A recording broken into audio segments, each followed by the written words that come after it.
जी आप तो तैयार हैं इनके बाद? पहले तो हमारा अभी अभी जन्मभूमि पर नए राष्ट्रपति का चुनाव हुआ। तो मैं उनके लिए थोड़े से दो शब्द अभी अभी बैठ के ही किया, थोड़ा सा ध्यान। यस, पहले पार्टी जी और अब ये, तो बहुत खुशी हुई। और जिस परिवार से वो आ रहे हैं उसको सुनकर तो और भी खुशी हुई। जो गांधी जी का सपना था आज पूरा हुआ। द्रौपदी मुर्मू की हार्दिक बधाई, अभिनंदन है आज तुम्हारा और है बधाई। भारत के गौरवान्वित करने महाशक्ति सी आई हो, स्वस्थ सफल और सुखी रहो, दीर्घ आयु यश तुम्हें मिले। भारत जगत गुरु बने, भारत जगत गुरु बन जाए, सबके मन की कली खिले। प्रभु भी सदा कृपालु रहें और शांति सदा छाई रहे।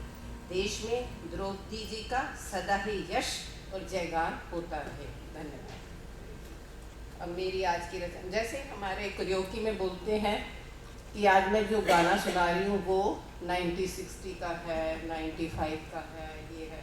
तो जो मेरी रचना है वो भी कुछ बहुत पुरानी है, मेरे ख्याल 58 इसी में है।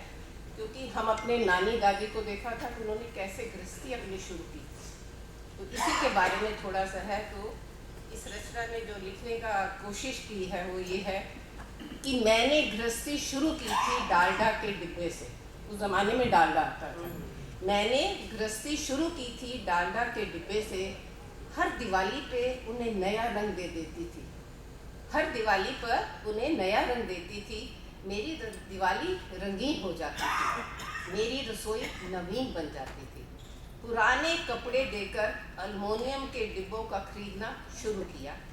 लगा कि मेरी रसोई ज़रा भर जाएगी, मेरी गृहस्थी में ठहराव आ जाएगा।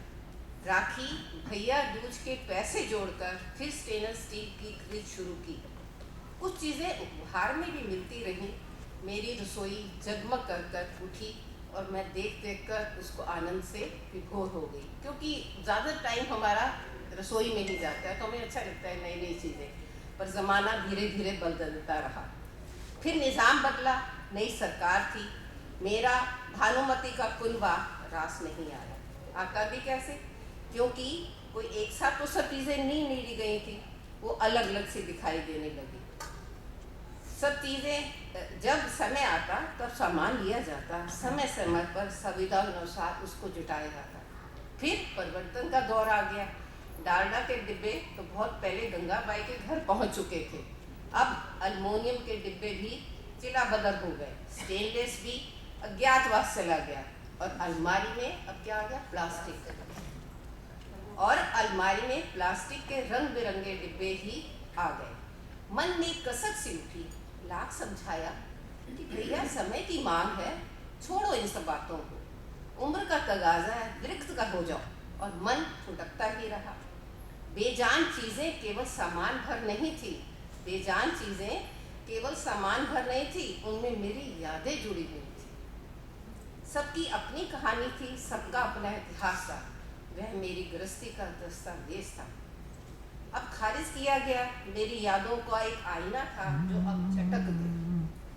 उस चटके हुए दर्पण में अपना अक्स टटोल रही हूँ, विस्थापन की पीड़ा में अपना मन खंगाल रही हूँ, वक्त के अनुसार अपने आप को बदलने की कोशिश कर रही हूँ।